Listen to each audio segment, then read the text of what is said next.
भगवान श्री कृष्ण बचपन में बहुत शरारती थे। उन्होंने अपने बाल्यपन में कई बार माखन की चोरी की है। कभी गोपियों की मटकी फाड़ दिया करते थे, तो कभी बछड़ों को गायों का पूरा दूध पिला देते थे।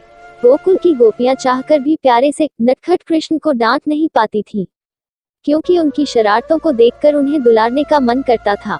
कान्हा ने ऐसी ही लीलाओं से माखन की चोरी की थी।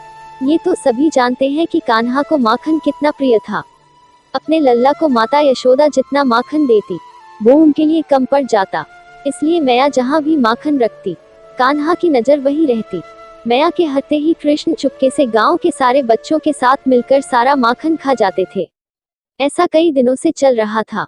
यशोदा मैया को कुछ समझ नहीं आ रहा था कि माखन जा कहाँ रहा है।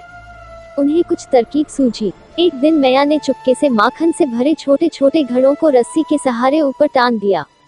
लेकिन कृष्ण की नजरों से क्या छुप कर रह सकता है। उन्होंने मैया को माखन रखते हुए देख लिया। अब कृष्ण ये सोचने लगे कि मैया ने माखन रख दो दिया, पर इस तक कैसे पहुंचा जाए। काफी ज्यादा सोचने के बाद उन्होंने सारे मित्रों को इकट्ठा किया और बोले, सभी एक घेरा बनाओ, उसके ऊपर चढ़कर माखन निकल जाएगा। जैसे कृष्णा ने कहा सभी ने वैसा ही किया, और इस तरह से नटखट कृष्ण और उनके सारे दोस्तों ने मिलकर पूरा माखन चट कर दिया। जब मैया ने देखा कि फिर वही हुआ, तो उन्होंने ठान लिया कि आज मैं देखकर ही रहूंगी कि माखन की चोरी कौन करता है। इतना कहकर वह माखन को मटकी में रखकर ऊपर टांग देती हैं और छुपकर देखने लगी। कुछ ही देर में कान्हा अपने दोस्तों के साथ वहां पहुंच जाता है। यह देखकर मैया को पूरी बात समझ में आ गई कि अब तक चोरी कौन कर रहा था। सभी वहां माखन लूट कर खा ही रहे थे। इतने में मैया यशोदा वहां पहुंच गई। मैया को देखते ही सभी बच्चे वहां से भाग गए, लेकिन श्री कृष्ण मटकी की रस्सी पकड़कर वहीं झूल रहे थे। मैया ने आकर अपने लल्ला को नीचे उतारा और प्यार से डांटते हुए कहा, अच्छा तो तुम हो वो माखन चोर जिसने मुझे इतना परेशान किया है।